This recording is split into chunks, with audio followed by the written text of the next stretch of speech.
we can predict that the story is going to be about Susan B. Anthony and Frederick Douglass. They're right on the front.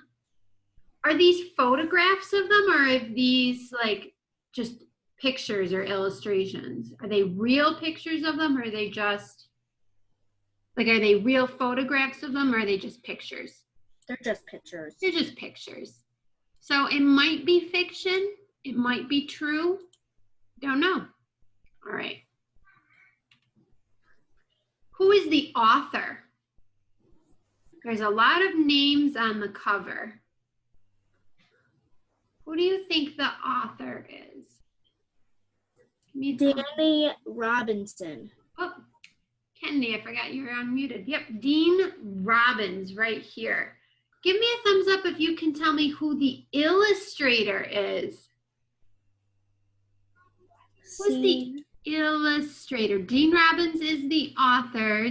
Jada, you want to tell me who the illustrator is? Selena. That's a hard one. Alco and Sean Quayles. And what does illustrator mean, Jada? What does that person do? Do you know? The illustrator is the person who makes the pictures for the story, right? The author writes the words and the illustrator makes the pictures. Good job, Jada. Predict what will happen in this story, or maybe predict what the story is going to be about. Who wants to make a prediction about what this story is about? Give me a thumbs up. Oh, Josiah. What do you think this story is about? Susan B. Anthony and Frederick Douglass become friends. Yes, good prediction, because you see Susan B. Anthony on the cover. You see Frederick Douglass, and the title tells us that they are Two friends. Friends. Very good, Josiah. Okay, before we get reading, I want to review some of the vocabulary that we've been learning this week. One really important word, and you're working on this on your writing prompts right now for our Susan B. Anthony writing, rights. What is a right?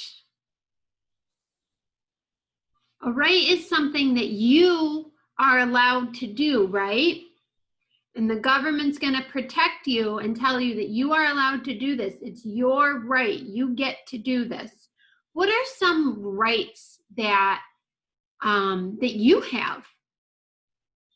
What are some rights that you have? What do you get to do? And the government says, yep, I'm going to make sure that you get to do that. Nick? Go to school. Yes, you have a right to go to school and to learn, and nobody can take that away from you. No one can tell you you're not going to learn. Even though we can't be in school right now because of the virus, you still have a right to learn. So we're still going to teach you. We're just doing it a different way right now, right? Through the computer, through online games. What's another right that you have? Or maybe that an adult has too. Any right that we have in this country that you get to do.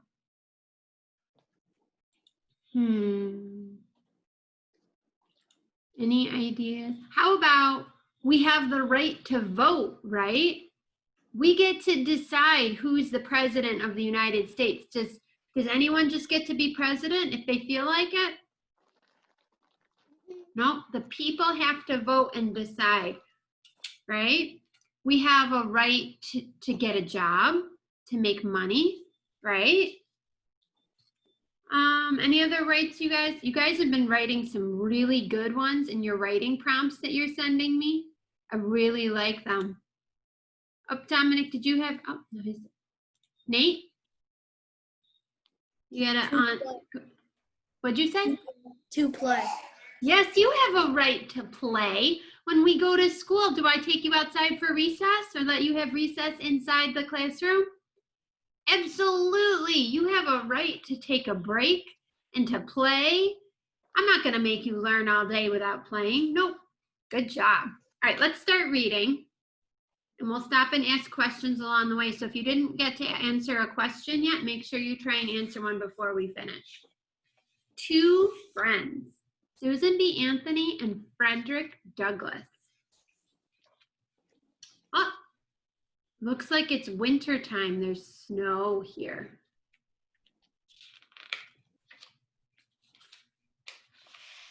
Let me make the picture bigger so you can see both. Snow fell in Rochester, New York. A horse pulled a creaky buggy down Madison Street. Susan B. Anthony set out 2 saucers, 2 cups, and 2 slices of cake. Frederick Douglass arrived for tea. Susan lit 2 candles on the table. The friends sat by the fireplace in Susan's parlor. So my first question for you is, what is the setting of this story? Where is this story taking place? Where is this story taking place? I'm going to call on someone that I haven't heard from. Where's this story taking place? Give me a thumbs up if you want to answer. Or you can type it in the chat. Logan thinks the story is taking place in a tea shop. They are sitting down for tea, but it's not in a tea shop. Let me read it again. Snow fell in Rochester, New York. A horse pulled a creaky buggy down Madison Street.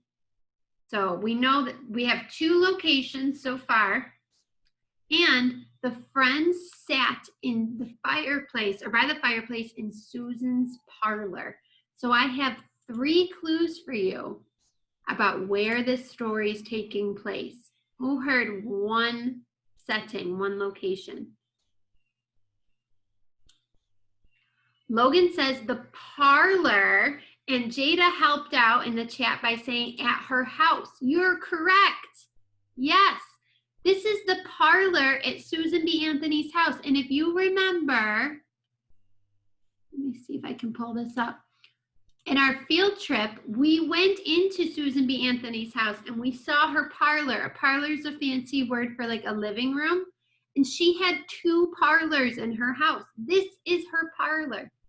This is in the front of the house right here. And, oops, can I go back?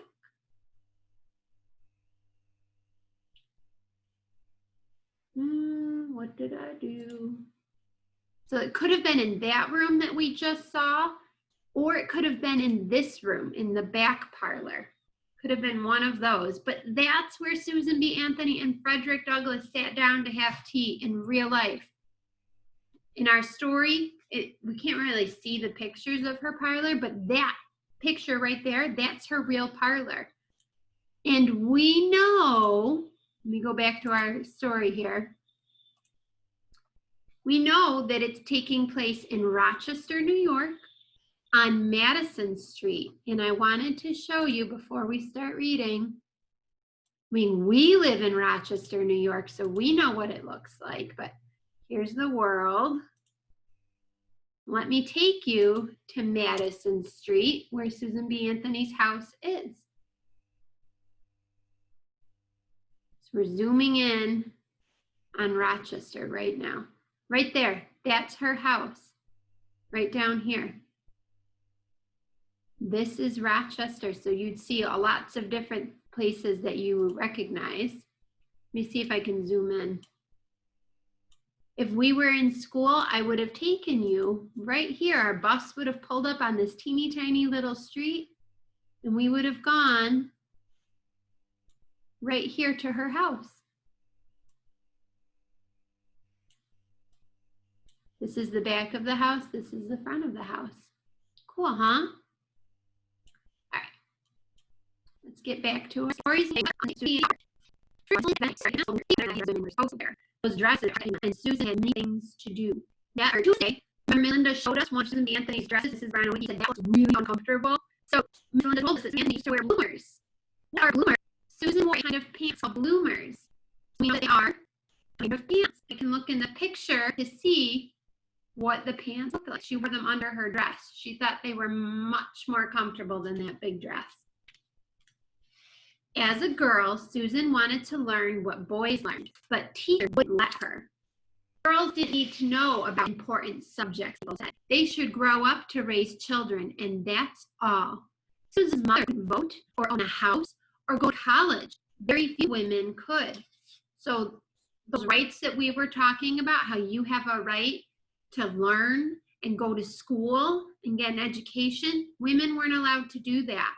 They couldn't own their own house. The man had to own the house, and the woman was allowed to live there. They couldn't go to college to learn to get a job. They weren't allowed to, and they couldn't even vote to see who would be the president of the United States. They weren't allowed. So things are a lot different now for women, aren't they? We're allowed to do those things now, but back then they were not. Susan wanted something more. She read about rights in the United States, the right to live free, the right to vote. Some people had rights, while others had none. Why shouldn't she have them too? Susan taught herself to give speeches. Some people liked her ideas about rights for women. Others didn't. Outrageous. So you see in our picture here, we've got Susan B. Anthony, and she looks like she's giving a speech, and here's the words that she's saying, and it looks like this is her real handwriting right here in the picture. And you've got women here in the front, and they like what she's saying. Then you have some people here in the back, and they do not look very happy. They do not like what she's saying. What kind of character traits do you think Susan B. Anthony had that she was able to do that? How would you describe Susan B. Anthony? What's one adjective you would use to describe her? Any thumbs up? You want to answer? Brianna, how would you describe Susan B. Anthony?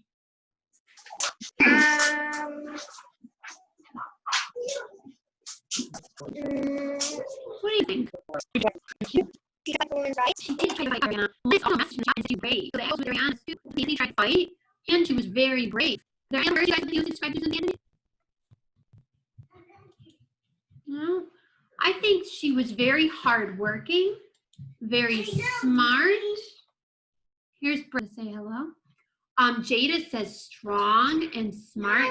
Josiah says she's nice. You are right. I think she is very strong. That's good. Okay. The candles glowed in the parlor. Frederick sipped his tea. Susan asked him about the newspaper, his newspaper. He filled it with his own ideas about rights.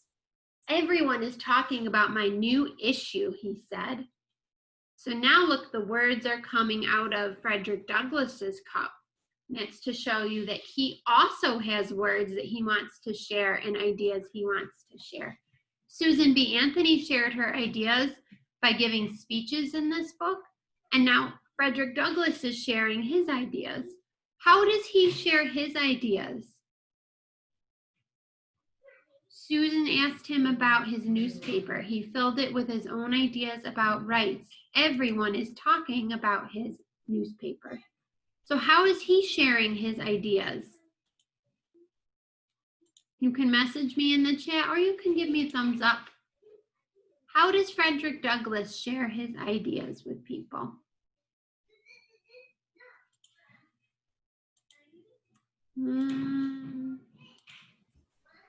Kennedy, is that you with your thumbs up? Yeah. Yeah, how's he sharing his ideas? He's telling Susan B. Anthony like he did the newspaper. Yes, he wrote a newspaper and he filled it with his ideas about rights. So Susan thinks that women should have equal rights, and Frederick Douglass thinks that everyone should have equal rights. So he's sharing his ideas too.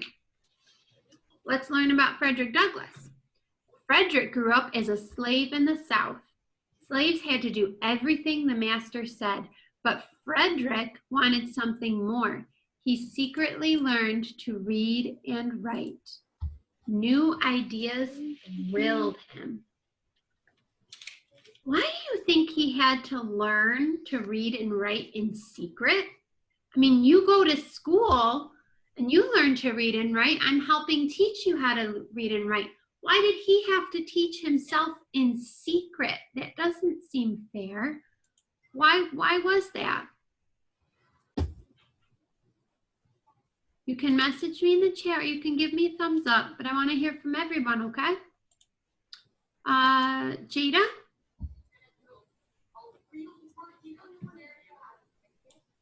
That he had to teach himself because they wouldn't let him. They wouldn't let him. He was a slave, so no one thought he needed to learn to read and write. Quinn just messaged me to let me know he wasn't allowed to go to school. You're right, Quinn. You're right, Jada. They didn't want the slaves to learn to read and write. They wanted them to do their work. They didn't think that they needed to learn to read and write. They weren't allowed. So that's a right. But he wanted to. And he wanted to. They should be able to learn to read and write, shouldn't they? That's a right that we have now, but they weren't allowed to have that back then. That doesn't seem fair, does it? No. No. Frederick read about rights in the United States, the right to live free, the right to vote. Some people had rights, while others had none. Why shouldn't he have them too? It's similar to what they said about Susan B. Anthony. Some people had rights and some people had none. Does that seem fair that only some people get these rights? No. Frederick Douglass and Susan B. Anthony did not think that was fair. Frederick escaped from his master and headed north. He taught himself to give speeches. Some people liked his ideas about rights for African Americans. Others did not. See, some people are happy to hear this, and some people are not. Who does that remind you of? Does this page look similar to this page? Who does this remind you of? Lennox is messaging me. Susan, that's right. It's just like Susan B. Anthony. So they're very similar. They both think that people should have rights. They're sharing their ideas about the rights. Some people are happy and some people are not. Susan liked Frederick's ideas and he liked hers. He moved to Rochester, that's where we're from, and got in touch with her. They promised to help each other so that one day all people could have rights. So here's all the people who didn't have equal rights. And here's Susan B. Anthony, and here's Frederick Douglass, thinking that everyone should have rights and they're going to help each other spread those ideas. The fire crackled and snow fell outside the window. Frederick and Susan ate their cake and talked about their plans. So now we can see the parlor that I showed you in the picture, right? So many speeches to give, so many articles to write, so many minds to change. They would get right to work as soon as they finished their tea. And there's her house, that red house, just like I showed you in the other pictures. And then there's an author's note at the end that I want to read you. So this story was fiction, but it's based on a true story. So Susan B. Anthony and Frederick Douglass were really friends, and they probably did sit down and have tea and talk about their ideas. But this is the author imagining what that would have been like. But this is the author's note to you guys. This book imagines what it was like when Frederick Douglass met Susan B. Anthony at her house to talk about ideas. The two became friends in Rochester, New York in the mid-1800s. At that time, slavery was legal in the United States, and so was discrimination against women. Anthony worked hard for women's rights, as did Douglas for African American rights. They made themselves into two of our greatest champions of freedom. Anthony and Douglas both challenged unfair laws. Douglas escaped from slavery and also sheltered other runaway slaves in his house as part of the Underground Railroad. Anthony voted in the 1872 election, even though she knew the police would arrest her for it. The two of them bravely spoke out for each other's causes, making appearances together throughout their lives. They never stopped fighting, and they never doubted that victory would come. Failure is impossible, Susan said. Anthony and Douglas won their battles. The United States ended slavery in 1865 and gave women the right to vote in 1920. Today, in Rochester, where they used to live, a statue shows the two friends having tea. Have you ever seen that statue in Rochester? Has anyone gone to see that? No. I'm going to show you. We would have gone to see it together, but we cannot. You can actually drive there with your parents if you want. So there's Susan B. Anthony's house on our computer screen. And the statue, let me see if I can find it, is over here in Susan B. Anthony Square. So let me see if I can zoom in. Oh. Over here, there's a little picture of the statue. I'll show you the big picture in a second. Let me see if I can zoom in to the park here. May not be able to see it because these trees might be in the way. But let's see. Come on. I don't know if I'll be able to see it.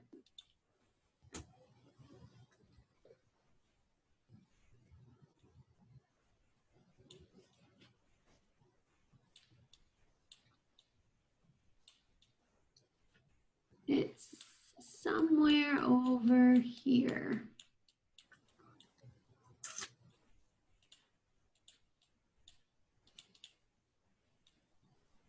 Oh, you can kind of see it. You can go to your parents. It's right here in the middle of the picture. Let me show you the picture. I'll just Google it.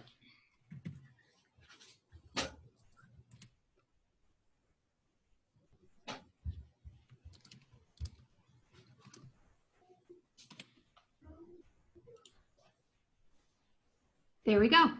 There's the picture of them having tea together, or a statue of them having tea together. So you can go see that. I can send you guys the address if you want. Someday, maybe over the summer with your parents. And it's right over there by her house. Let's see. I will post the address for the Susan B. Anthony house and the statue on Class Dojo for you guys today. How's that sound? Okay. But it's in Susan B. Anthony Square Park,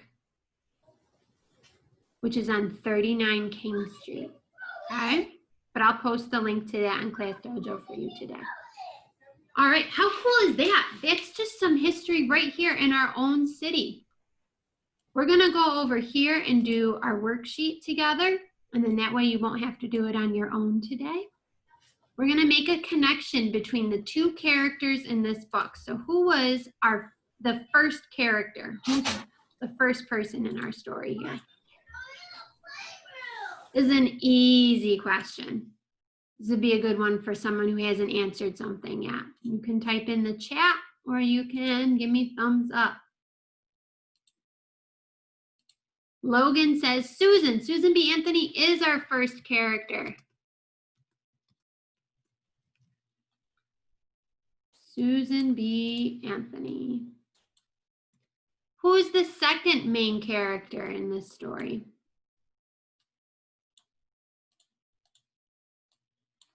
CJ? Frederick Douglass. Yes, Frederick Douglass. Did you know that he is also buried here in Rochester? You can go to his grave. Mm-hmm.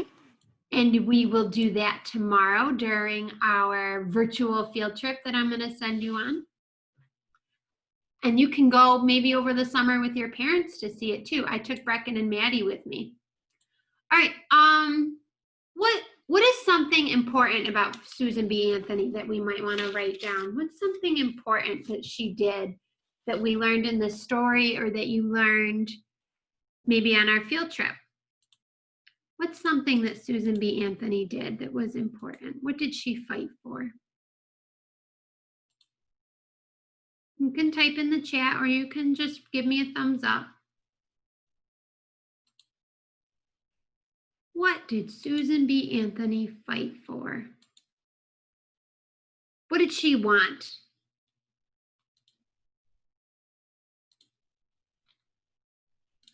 Jada's answering lots of questions today. Louise. She wanted to vote. She wanted to vote. She wanted women to vote, right? Yeah. Yeah. She wanted equal rights for women. Should we say that? Yeah. Equal rights for women. Remember in the story they said some people had rights and others didn't. Why couldn't she have them too? She wanted the same rights as everyone else. What about Frederick Douglass? What did he want? Josiah? Oh, okay. Yeah. So he wanted to be a president. He didn't want to be the president, right? He wanted to be able to vote for the president, right? Yeah. So what did he want? And he wanted to. Try using the word rights. What about rights? What did he want?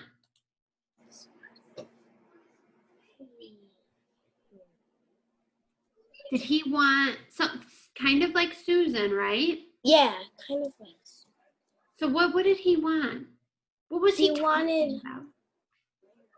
To also to vote to be like someone to be a president. He wanted to vote, yes. So he also wanted equal rights for everyone, right? Yeah, and he started off as a slave, didn't he? Yep. Did he like slavery? Did he think that was fair? No. No, so he helped slaves. He helped slaves escape, didn't he? Yes. So maybe he also with the wanted Underground Railroad. Very good, Josiah. He wanted to end slavery. He was fighting to end slavery and get equal rights. And let it never happen again. Yes. And did they end slavery? Yes. Yes, we do not have slaves anymore. They ended that. The United States ended that. Good job, Josiah. So what is a connection between these two people? What is similar about both of them? What do you notice that was similar with both of them? Something that's the same. Kayla?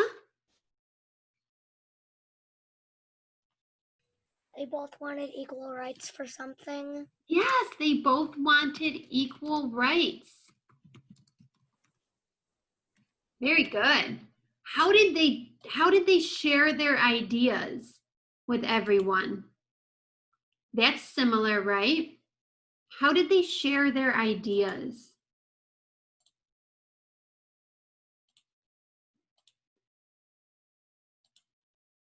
What's one thing they did to share their ideas? Let me go back to our story here.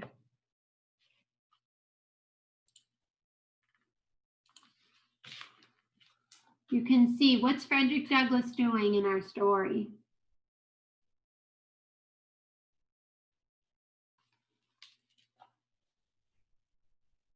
Something they did to tell everyone. They couldn't go on Facebook and they couldn't write a Facebook post and tell everyone what they were thinking, right? So how did they get their ideas out into the world? How did they share their ideas with everyone in the world? Kennedy? By speeches. They made speeches. Very good. They also wrote in newspapers, right? Yeah. That's like Facebook. Everyone read the newspaper. Everyone goes on Facebook now, right? And you can read about things on Facebook. But they didn't have the internet back then, or computers, or Facebook. So they wrote in newspapers, and then people read the newspapers. Very good.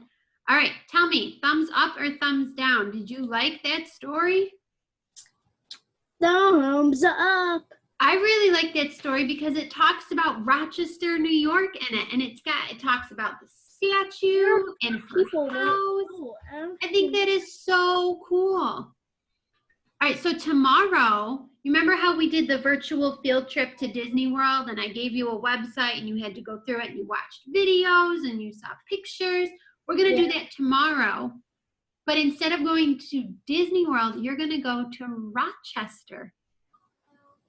So all the things that I'm going to show you tomorrow are things that you can go to with your parents, so maybe sometime over the summer. They're all places right here in our city that you can learn about.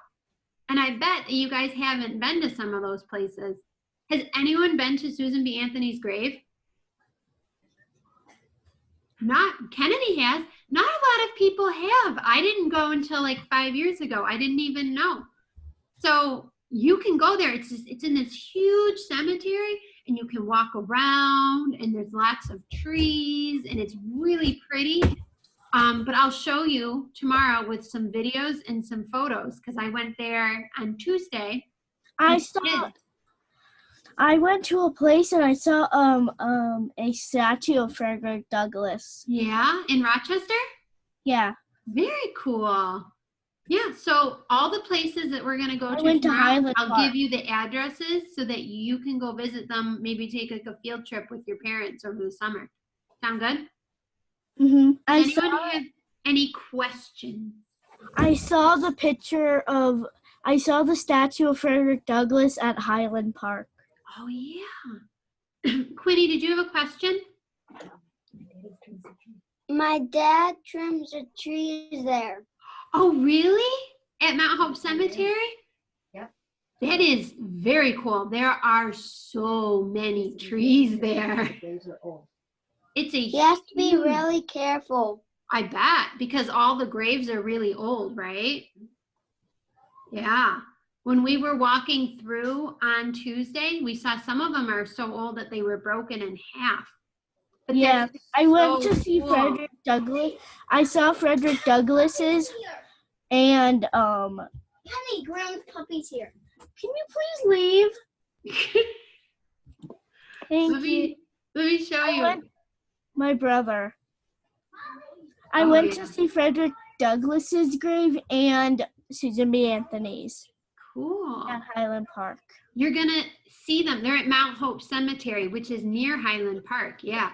Yeah. You're going to see it tomorrow on our website on the field trip that we're going to do. And then if you want to take a drive with your parents and go and see it in person, you can do that over the summer too. It's pretty cool. And you know what? There's not a lot of people there, so we didn't run into anyone else. When we went, we did bring our masks with us just in case, but there weren't a lot of people. Sound good? Yeah. All right, I'm going to unmute you guys so you can say goodbye to each other. Go play, go do something fun. Maybe go outside before it rains. No more emojis. Bye, guys. Bye. Bye.